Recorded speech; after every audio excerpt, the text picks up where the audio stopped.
toute la semaine, c'est Lorraine Pierrat, la chef du domaine Saint-Romaric qui vous régale. On s'occupe de la deuxième recette de cette semaine. Donc elle est partie sur les premières asperges qu'on va poêler et qu'on associe avec un espuma de chèvre frais.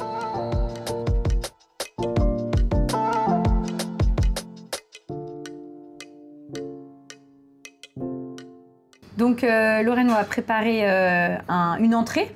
Asperges chèvre. Voilà. Donc, tu as cuit tes asperges? Elles sont déjà cuites, donc on peut les cuire soit vapeur si on a l'équipement, sinon à l'eau bouillante salée, et on met toujours, tu sais, un peu de sucre quand on cuit l'asperge, c'est la technique. Donc tu les as, c'est les premières asperges, donc que tu as bien, forcément les blanches, on fait très attention, on les épluche bien. Oui, pour pas laisser de filaments, sinon c'est pas agréable à manger. Les vertes, on les épluche pas, tu retires juste les petites, les espèces de petites écailles qu'il y a dessus en fait, avec un couteau d'office. On les poêlera tout à l'heure pour leur donner un peu de goût, les tiédir un peu.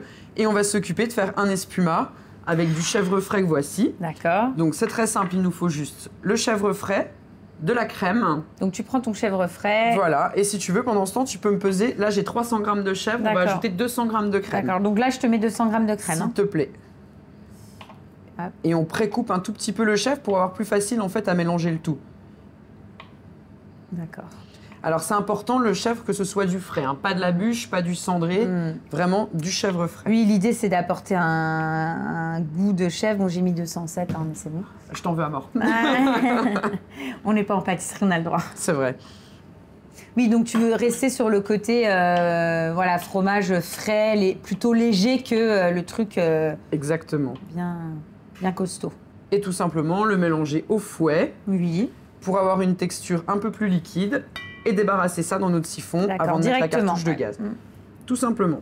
Donc là, tu n'auras pas besoin de mettre de gélatine? Non, parce que c'est déjà bien ferme. Et puis de toute façon, on va l'utiliser minutes et on est sur des produits gras qui vont émulsionner facilement. Oui, tu cherches l'émulsion hein, de toute façon. Voilà, exactement. Donc là, ensuite, au fouet, voilà. Tu vas détendre en fait.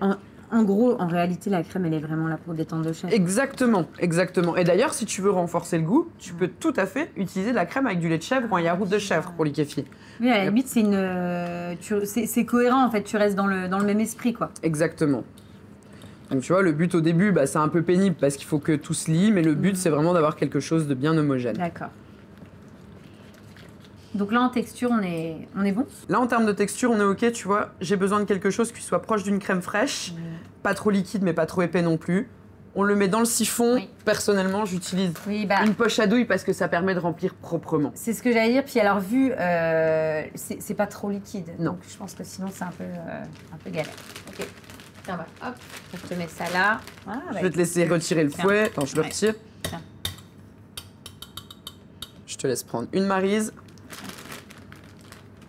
Et puis débarrasser ça dans la poche. Ouais, ça marche. J'ai totale confiance en toi, je ne vois pas ce que tu fais.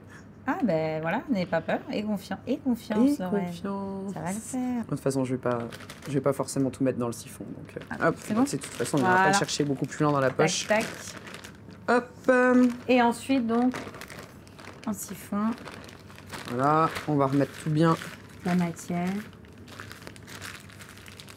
Bon, là, il n'y a pas besoin de mettre une douille, hein, c'est juste la poche. C'est juste pour la... Elle sert juste un peu d'entonnoir, si tu veux.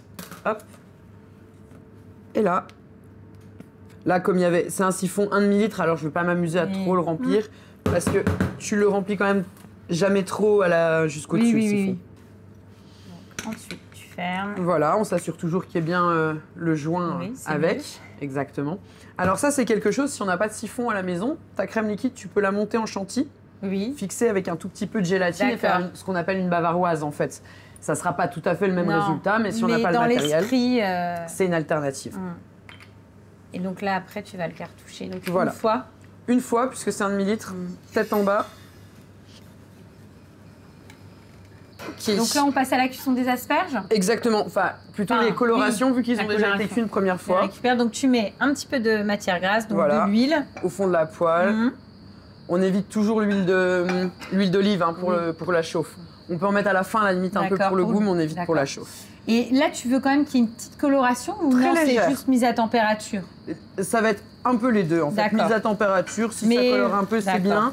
Mais on veut pas non plus quelque chose de trop cuit ni trop coloré. Le but, c'est pas de faire une purée d'asperges. Hein. Donc là, tu as mis un peu de gros sel, hein, Lorraine? J'ai mis un peu de gros sel parce que comme ça, en fondant, il va diffuser un peu plus dans les asperges. une petite noisette de beurre de Vosgien, donc une petite moyenne quand même. Hein.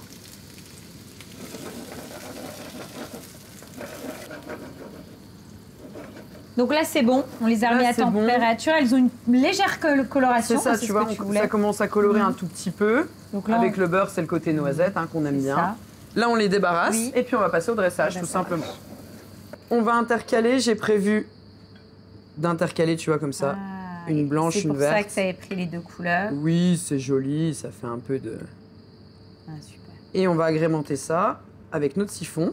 Oui. Et on va mettre un petit peu... Voilà. Donc ça, c'est des petits, c'est des petites choses pour l'apéro. C'est quoi? C'est des sablés. C'est ça, c'est des sablés. C'est un crumble si tu veux. D'accord. Donc il y a autant de beurre que de farine que de parmesan.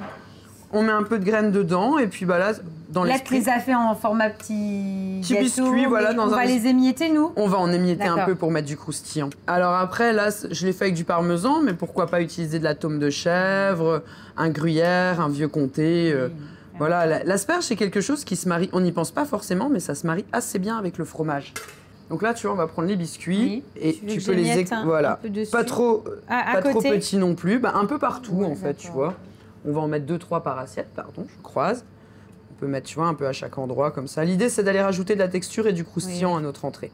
Et donc maintenant, on a notre siphon qu'on avait gazé tout à l'heure. Toujours bien secoué avant d'utiliser.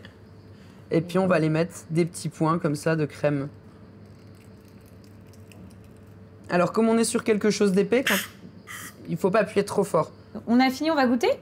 Voilà. Ce que ça donne. Et on y va, on goûte? Allez. Moi, je te suggère de prendre un peu de tout en même temps, tu vois. Un peu d'asperges, un peu de biscuits. C'est top.